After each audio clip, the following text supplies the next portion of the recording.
Hi friends, welcome to Zeenath's world. இன்னைக்கு நம்ம பண்ண போற ரெசிபி பாசி பருப்பு சாம்பார். இந்த ரெசிபியை பண்றதுக்கு முன்னாடி இந்த சேனலை புதுசா பார்க்கறவங்க ப்ளீஸ் Subscribe பண்ணுங்க.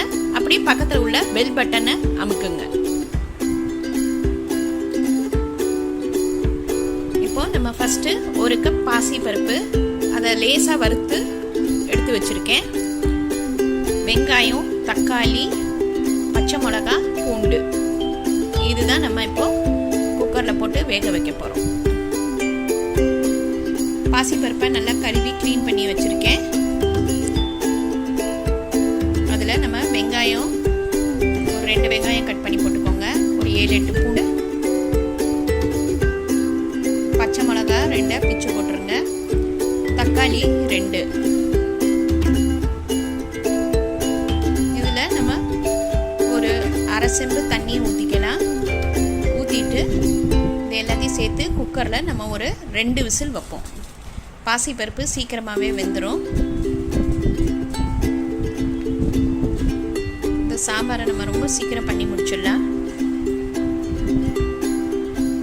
ஒன்றுமே இல்லை பாருங்கள், காய்கறி எதுவுமே நம்ம போடல, வெறும் வெங்காயம் தக்காளி தான் போட்டிருக்கோம். எப்போதும் துவரம் பருப்பில் சாம்பார் பண்ணுறதுக்கு இந்த பாசி பருப்பில் சாம்பார் பண்ணுறது டிஃப்ரெண்ட்டாக இருக்கும். பசங்களுக்கும் ரொம்ப பிடிக்கும். நம்ம நிறைய மசாலாவும் இதில் போட போகிறது கிடையாது. நல்லா வெந்துருச்சு பாருங்க. காய் எல்லாமே பாசி பருப்பு தக்காளி எல்லாமே நல்லா வெந்துருச்சு. இப்போ நம்ம இதுலேயே ஒரு அரை ஸ்பூன் மஞ்சத்தூள், ஒரு ஸ்பூன் சீரகத்தூள், இந்த 2 மசாலா தான் போடுறோம், வேற எதுவும் நம்ம போட போகிறதில்ல. இதை நல்லா கலக்கிடுங்க. கலக்கிட்டு இப்போ நம்ம இதை ஒரு பவுலில் ஊற்றிட வேண்டியதா.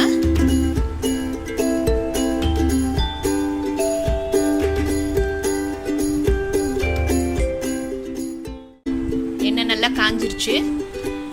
இப்போ ஒரு ஸ்பூன் கடுகு, ஒரு ஸ்பூன் உளுந்து, காஞ்ச மிளகாய் 2 கிள்ளி போட்டுருங்க. வெங்காயம் ஒரு அரை வெங்காயம் கட் பண்ணி போட்டுடலாம்.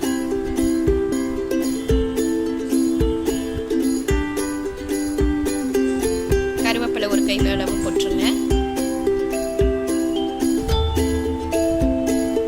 உப்பு தேவையான அளவு போட்டுடலாம். இது நல்லா ப்ரௌனாக ஃப்ரை ஆகணும். அப்போதான் நம்ம தாளிச்சு கொட்டணும்னு சாம்பார் நல்லா டேஸ்டாக இருக்கும்.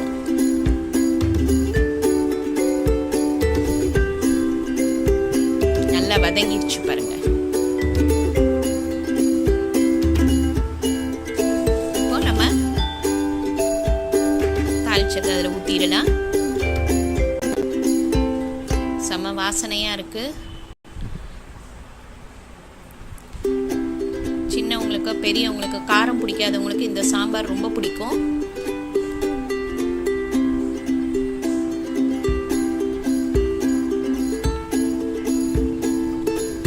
இதில் ரொம்ப காரமே இருக்காது, நிறைய மசாலாவும் இல்லை. 2 மசாலா மஞ்சத்தூள் சீரகத்தூள் தான் போட்டிருக்கோம். லாஸ்ட்டாக நம்ம ஒரு ஸ்பூன் நெய் இதில் ஊற்றிட்டோன்னா கமன்னு வாசம் அடிக்கும். அவ்வளோதான், நம்ம சாம்பார் ரெடி ஆயிடுச்சு பாருங்கள். 5 மினிட்ஸில் இந்த சாம்பாரை பண்ணிடலாம். இது ரொம்ப ஈஸி. நம்ம இந்த சாம்பாரை இட்லி தோசைக்கெல்லாம் ரொம்ப டேஸ்ட்டாக இருக்கும். இதை இன்றைக்கே ட்ரை பண்ணி பாருங்கள். லைக் பண்ணுங்கள், ஷேர் பண்ணுங்கள், ப்ளீஸ் Subscribe பண்ணுங்கள். உங்கள் கமெண்ட் எனக்கு அனுப்புங்க. தேங்க்யூ.